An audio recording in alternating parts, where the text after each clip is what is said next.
Bonjour à toutes et à tous, je suis ravie de vous retrouver pour ce deuxième jour de ma petite série 7 jours pour être plus heureux. Alors si vous n'avez pas vu la première vidéo, je vous invite à le faire, je laisserai le lien en barre d'infos.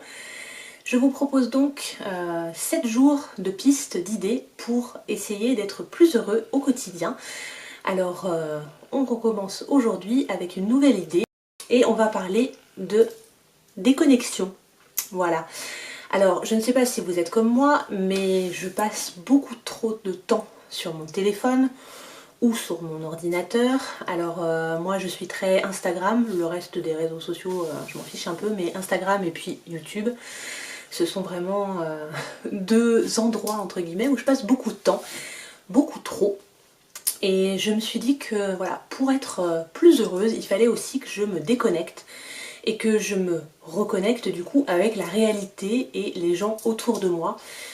C'est vrai que quand on est sur son téléphone, on a vite fait de passer beaucoup plus de temps que prévu à faire défiler, à regarder un petit peu ce qui se passe dans la vie des autres et on délaisse un petit peu sa propre vie. Donc je me suis fixé des limites et je pense que ça peut être une bonne solution pour tous de faire de même. La limite principale, c'est que j'ai décidé de ne plus être sur mon téléphone ou mon ordinateur le soir. Donc le soir, à partir du moment où ma fille est couchée, c'est-à-dire vers 8h30, 9h moins le quart, j'éteins mon téléphone et comme ça je ne vois plus Instagram ou Facebook ou autre, je ne suis pas tentée d'aller regarder un petit peu ce qu'il y a de nouveau. Ça peut tout à fait attendre le lendemain matin, la Terre va pas s'arrêter de tourner. Ça m'évite aussi de voir le mail qui va m'énerver pour une facture ou pour autre chose. Ou d'avoir un petit message d'une copine qui me dit « Oh là là, ça va pas avec mon mec ». Alors, j'adore mes copines, mais en général, c'est pas à 9h ou 10h le soir que j'ai envie de me prendre la tête. Voilà. Avec ce genre de mauvaises nouvelles, ça peut attendre le lendemain où je prendrai le temps tranquillement d'appeler mon amie et de passer du temps avec elle. Mais j'ai pas besoin de voir ça le soir. Donc ça me permet vraiment de me déconnecter. Pareil pour l'ordinateur, hein, je parle beaucoup du téléphone parce que c'est très pratique, on l'a toujours avec nous en général et on devient vite accro. Et ça va vous permettre également d'avoir une meilleure qualité de sommeil, voilà, de bannir les écrans avant de vous coucher. J'ai remarqué une différence d'ailleurs au niveau de la facilité avec laquelle j'arrive à m'endormir maintenant que je regarde plus mon téléphone avant de me coucher. Ça me fait pas cette surstimulation visuelle cérébrale, donc c'est vraiment bénéfique.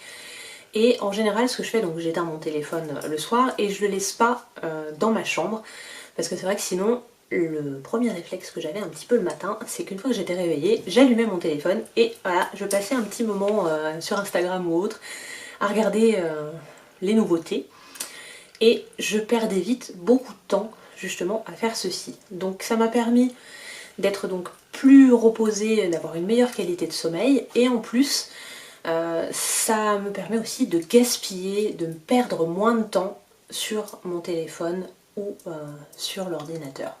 Et ce temps-là, je peux l'utiliser vraiment d'une toute autre manière, voilà, pour être... j'ai pris par exemple le temps de plus lire le matin quand je me réveille, avant d'aller m'occuper de ma puce, vu que j'ai de la chance, elle dort bien le matin. Donc si vous voulez tester le fait de vous déconnecter un petit peu, il y a des gens qui font ça aussi en vacances.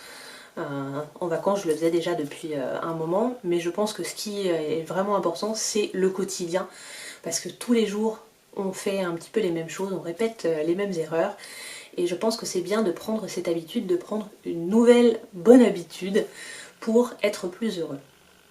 J'espère que cette petite idée, cette petite astuce pourra vous être utile à vous aussi.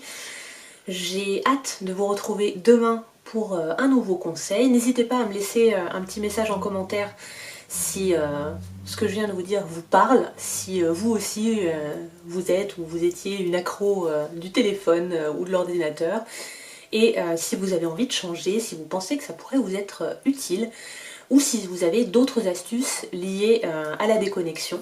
N'hésitez pas à laisser ça en commentaire, ce sera utile pour tout le monde. Sur ce, je vous souhaite de bien prendre soin de vous d'ici la prochaine vidéo et j'ai hâte de vous retrouver.